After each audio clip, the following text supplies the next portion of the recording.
yeroo baay'ee namoota nu milkaaniiru galma gaaniiru karoora isaanii jiraachuuf jennee yaannu yookaan immoo namoota milkaa'oodha jennee yaannu yeroo baay'ee karaa hin beekamne kan isaan kufanii kaayyoo isaaniirraa hanqatan yookaan immoo galma barbaadan irraa afantu mul'ata. Kun immoo sababa maaliidha yookaan immoo dogoggora akkamii raawwataniiti kan isaan kaayyoo isaaniirraa afanii of abaaraa of jibbaa jiraatan. Kanaafuu dogoggoroowwan akkamii hojjetaniiti isaan kaayyoo isaaniirraa kan isaan duuba deeban. Nutoo dogoggora isaanii sanarraati maal barachuu qabna yookaan dogoggora isaanii san kan fooyyessuu qabna kan jedhudha guyyaarraa akka wal faana ilaallu. Yoo yaa akkam jirtu jaalatamtoonni fi kabajamtoonni hordoftoota Oroon Inspire World taatan akkam naaf jirtu. Toligaa guyyaarraa barnoota baay'ee bareedaa ta'eef barnoota baay'ee namatti tolu isiniif qabadhee dhufeetan jira. Toligaa mata dureen barnoota keenya irraa waan jijjiiruu hin dandeenye tokko amanii furadhu kan jedhudha jechuudha. Toligaa mee namoota nun yeroo baay'ee milkaaniiru galma gaaniiru isaan koo bakkee fedhan isaanii gaaniiru jennee yaannu kan isaan kufanii karaa tafan yookaan immoo kaayyoo isaanii isaan galmaan ga'uu dadhabanii udduubatti afanidha kan nu arginu. Kun immoo dogoggoroowwan salphaa fakkaachuutiin nuti raawwannu jireenya keenya keessatti guyyaa guyyaan raawwannu jireenya keenya keessatti humna akkamii qaba yookaan immoo jireenya nun tokko lama jennee ijaarre haala kamiin diiguu danda'a. Dogoggoroowwan salphaa fakkaachuun jireenya keenya diigan kun maal isaan nun immoo maal fooyyessuu qabna kan jedhudha kan wal faana ilaalu. Toligaa jalqaba irratti inni argamu jireenya keenya kan diigu yookaan immoo kaayyoo keenyarraa kan garnu hambisuu inni jalqaba irratti argamu dorgommii hin fayyan dorgomuudha. Jireenya keenya keessatti namoonni milkaa'oodha jennu namoota guddataniiru namoonni kaayyoo isaaniif jiraatu namoonni milkaa'oodha jedhan yeroo hundumaa kan isaan irratti jijjiiramaa deeman ni argina. Kun immoo dorgommii hin taane keessa akka isaan galan isaan taasisaa jechuudha. Dorgommii hin taane keessa galuutiin dorgommii hin barbaachifne keessa galuutiin jireenyi isaanii akka inni karaatti hafu yookaan immoo akka ulfa karaatti hafee kan jechisiisu jechuudha. Kanaaf immoo beektonni baay'een kan isaan irra deddeebanii dubbatan dorgommii hin taane irraa fagaachuun barbaachisaadha jedhu. Dorgommiin hin taane jireenya keenya balleessuu danda'a waan ta'eef hiriyaa kee, maatii kee, fira kee, hollaa kee nama duukaa dalagdullee haa ta'u hin morkatiin jedhu. Qabeenyaan si caaluu danda'a, beekumsaan si caaluu danda'a, hubannoon si caaluu danda'a. Ati immoo kennaa waaqayyoo yookaan rabbiin si laate kan mataan kee dandee kennaa guddaa qabda. Ati sasi keessa jiru si'i kaleessaa dorgomuu qabda malee nama arra teessee dorgomuu hin qabdu jechuudha. Yoo ati jireenya kee milkeessuuf of dorgomtee of yoo ilaalte naaman jandii ammarra deemaa jirtu sanaa ol taatee mul'achuu dandeessa. Garuu namoota yoggaa morkattutti yookaan immoo namoota yeroo fakkaachaa deemtutti si'ii keessa san sa jabaataa kee kennaa kee kan rabbisiif kenne yookaan immoo dandeettii keessan dagachaa deemtaa jechuudha. Dandeettii kee dagatte jechuun immoo kufaatiif of saaxilaa deemte yookaan immoo kufaatiif karaa baasaa deemtaa jechuudha. Kanaaf dorgommii hin taane irraa fagaachuun barbaachisaadha jedhu hayyoonni baay'een. Kanaafuu dandeettii keenya itti fayyadamne humna keenya itti fayyadamne wantoota hin beekne barachaa wantoota hin qabne argachaa jabaannee wajjin galma barbaanne ga'uu dandeenya. Kanaafuu gammaddee jiraachuuf yookaan jireenya milkaa'aa ta'e qananii ta'e jiraachuuf dorgommii hin taane irraa fagaadhu. Of simachuu yookaan immoo of fudhachuu jechuudha.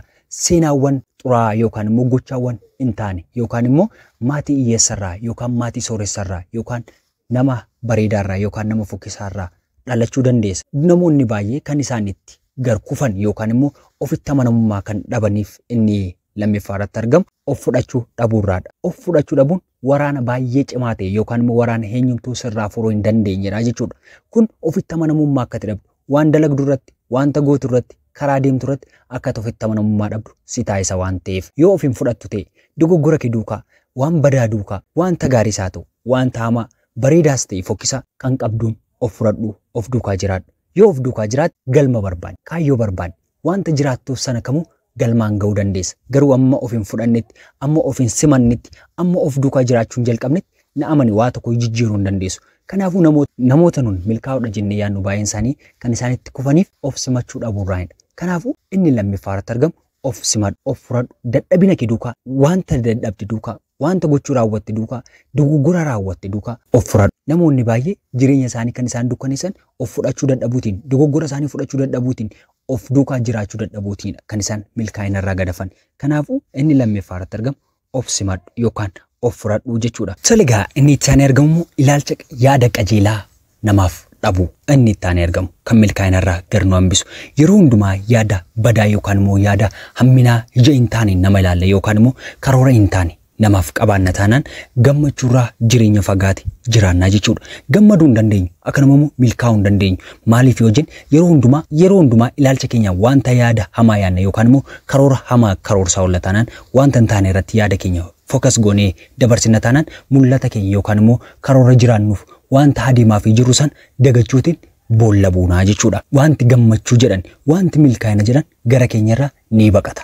Maaliif yoo jennu hammina sanarrattidha yeroo keenya kan inni gubaa jiru waan ta'eef milkaa'uu namaatti ni naafta taanaan jijjiiramuu namaatti ni naafta taanaan guddachuu namaatti ni naafta taanaan ilaalcha badaa namaa qabda taanaan wanti namni raawwatu kamuu ilaalcha dogoggoraatiin hubatta taanaan jechoota namoonni dubbatan dalga gootee fudhatta taanaan gochaa namoonni hojjetan dalga gootee fudhatta taanaan jireenya gammachuu qabu jiraachuu hin dandeessu jechuudha. Kanaaf immoo ilaalcha gaarii, ilaalcha milkaa'inaa, ilaalcha gammachuu yoo namni jijjiirame, yoo namni milkaa'e, yoo namni waa dubbate, yoo namni waa raawwate waan gaariitti yoo fudhan positive thinker taana yookaan immoo wanta gaariitti jireenya keenyatti dhufa yookaan immoo wanta gammachuu qabutti gara jireenya keenyatti dhufa. Kanaaf immoo dogoggorawwan salphaa fakkaachuutiin jireenya keenya diigan keessaa inni sadaffaa irratti argamu ilaalcha yaada qajeelaan taane qabaachuudha jechuudha. Kun immoo tokko tokkoon jireenya keenya keessatti wanta biqilaa dhufuuf dogoggorawwan akkasirraa of eeggachuu qabnaa jechuudha. Inni itti argamu yeroo hundumaa barachuuf qophaa'oo miti. Namoonni kufaatiin isaanii osoo irratti hin beekamiin kufan namoonni kun barachuuf qophaa'oo miti. Yeroo itti himtu beekaan kun maarree si malee namni beekaa anoo beekaadha of jechuun yaada keessan sirratti kuffisu. Gorsati isaaf gaariidha jettee gorsiti hamaa godhee fudhataa jechuudha. Kun immoo barnootaaf of qopheessaa miti. Milkaa'eera itti fakkaachuu danda'a yookaan ani beekaadha jedhee of yaaduu danda'a. Garuu galma isa geessisuu hin danda'u. Karaatti akka inni kufee hafu yookaan immoo akka baabura hadiidii isaa gadhiisee lafa inni itti kufellee hin beekamiin hafaa jechuudha. Kanaaf immoo dogoggorawwan salphaa fakkaachuun jireenya keenya miidhan kanneen kana haala salphaatiin fooyyessaa adeemuu dandeenya jechuudha. Akkanuma immoo inni itti argamu immoo miira isaanii to'achuu dhabuutiin kan isaan milkaa'inarraa kufan yookaan immoo milkaa'aniiru jennee osoo ilaallu kan isaan boodatti hafan miira isaanii to'achuu dhabuutiinidha jechuudha. Namoonni baay'ee beekamtii guddaa qabu yookaan immoo dandeettii guddaa qabu yookaan immoo karaa amantii hubannoo guddaa qabu namoota nuun jennu yookaan immoo beektotaadha jechuun namoota nuun jennu baay'een isaanii miira isaanii yookaan immoo wanta itti dhaga'amu to'achuu dadhabuurraan kan ka'e jechoota hin taane yookaan immoo gochaawwan hin taane raawwachuutiin kan isaan qeeqaman ni taajjabna yookaan immoo ni argina yeroo baay'ee. Namoota nu milkaa'aniiru namoota jabaadha kun amantiittis cimaadha yookaan immoo barataa cimaadha jennee yaadnu tokko kan inni dogoggora baay'ee hojjetu deemnee argine taajjabnee irra ta'uu danda'a hundi keenyayyuu. Kun immoo maaldhaa miira isaa to'achuu dhabuurraan kan ka'edha. Barachuun kee piroosofira ta'uun kee karaa amantaa cimaa ta'uun kee maatii kee keessatti firoota kee keessatti uummata duukaa jiraattu keessatti siyaasa duukaa jiraattu keessatti miira kee to'attu taanaan na amani. Galma yaaddarraa yookaan immoo karoora karoorsiterraa akkati hudduuba gaddeebitu si taasisa. Kanaaf immoo miira ofii to'achuu barbaachisaadha jechuudha. Namoonni baay'ee milkaa'aniiru, guddataniiru, iddoo akkasii ga'aniiru, jijjiiramaniiru, beekumsa guddaa qaba, dandeettii guddaa qaba jennee yaadnu kan isaan kufan miira isaanii to'achuu dhabuurraan kan ka'edha. Jechoota hamaa yookaan gochaawwan hamaa raawwatanii akka isaan kufan kan taasisu miira isaanii to'achuu dhabuudha jechuudha. Inni itti aanee argamu immoo haala salphaan namatti qabamuu fi haaruutiin jireenya isaanii diiguu jechuudha. Haala salphaatiin haala hin beekamneen namatti qabamuu fi haaruutiin isaan jireenya isaanii diigan. Kun immoo barbaachisaa miti jedhu hayyoonni namoonni tokko tokko.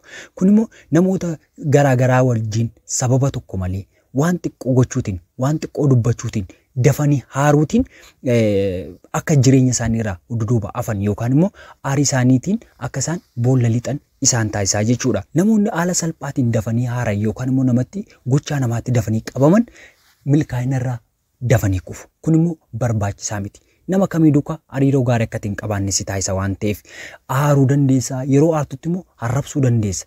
Jecha hin taane raawwachuu dandeessa. Kun haarii keenya akka nu to'achuu hin dandeenye nu taasisaa jechuudha. Miirri keenya akka inni nu mo'u nu taasisa. Namootatti dafnee qabamna yoo ta'e, namootatti dafnee jijjiiramna yoo ta'e, namoonni sun ilaalcha isaan nuu qaban sun kufaa deema. Kanarrallee darbee milkaa'ina keenyaa sanaaf wanti nu gargaaramuu qabu akka inni nu gargaarame kan taasisu jechuudha. Kanaaf immoo haariitiin haala salphaatiin haala hin beekamneen namatti qabamuu fi namatti haaruun barbaachisaa miti. Jireenya keessatti yeroo eeggadhu jedhu hayyoonni dursuunis ta'e boodatti hafuun gaarii miti jedhu jechuudha. jireenya isaanii keessatti namoonni baay'ee dogoggora salphaa ta'e yookaan immoo dogoggora xiqqaa fakkaachuun jireenya keenya jeeqan keessaa inni argamu ni ariifatta jireenya keessatti yeroo inni eeggattu taanaan waa tokkotti ariifatti yookaan immoo hududuubatti yoo hafte jireenyi akka inni boodattafu si taasisa yookaan immoo jireenya san akka itti galmaan hin geenye waan karoorsitan akka hin raawwanne si taasisa jechuudha. Jireenya keessatti haala mijataa eeggachuun barbaachisaadha jechuudha.